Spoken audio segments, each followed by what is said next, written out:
Okay, so now let's talk about behaviorism, another one of these philosophical approaches that we'll be discussing.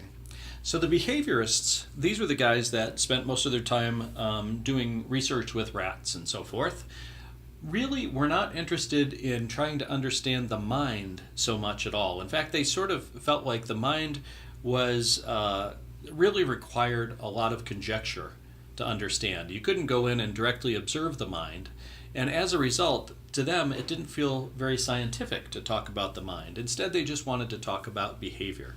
And they could do some things to increase behavior or decrease behavior through reinforcements, which increased behavior, and punishments, which decreased behavior.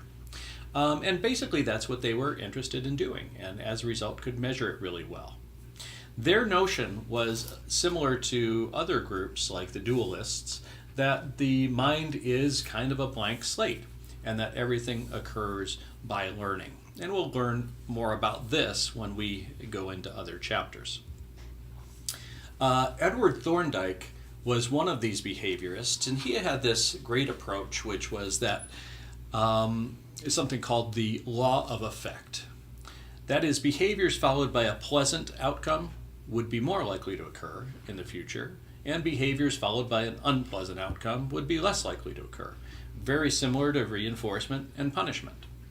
There were other groups who did this as well, other researchers like B.F. Skinner, who is also interested in creating ways to measure behavior, typically among rats.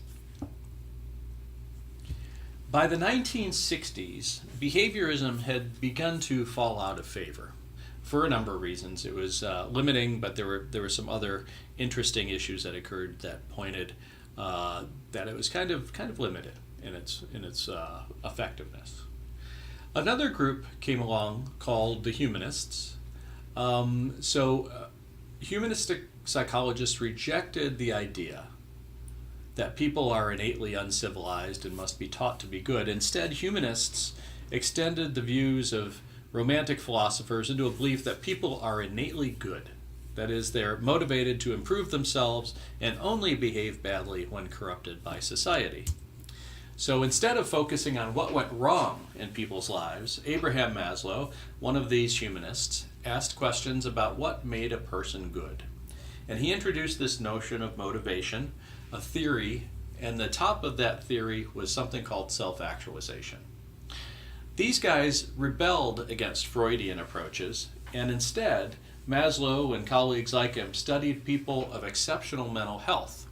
Self-actualized people, he called them, make full use of their talents and their abilities, and he offered some positive views of human potential as an alternative to the perspectives of behaviorism and psychoanalysis. One humanist therapist, Carl Rogers, developed a new approach to therapy, which he called client-centered therapy. So the idea here was that people receiving treatment were referred to as clients rather than patients. This reflected their more equal standing in sort of a partnership with the therapist. And the humanist psychologists provided a foundation for what we now call positive psychology, which we'll get to in actually the last section of our curriculum. But these guys would be more likely to focus on things like well-being, happiness, altruism, and other positive characteristics. Another philosophical approach to psychology is called the Gestalt viewpoint. So the structuralists' effort to reduce behavior into essential elements was really rebelled against by several what we call Gestalt psychologists. These are German psychologists, including Kurt Kafka, Max Wertheimer, and Wolfgang Kohler, who founded Gestalt psychology, and Gestalt means form or whole. The idea was they believed that breaking the whole perception into components results in the loss of psychological information. So the whole is greater than the sum of its parts, is what the Gestalt psychologists would believe.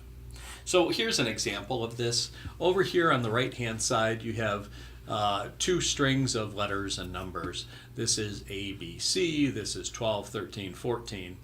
But this and this, the B and the 13, are exactly the same figures.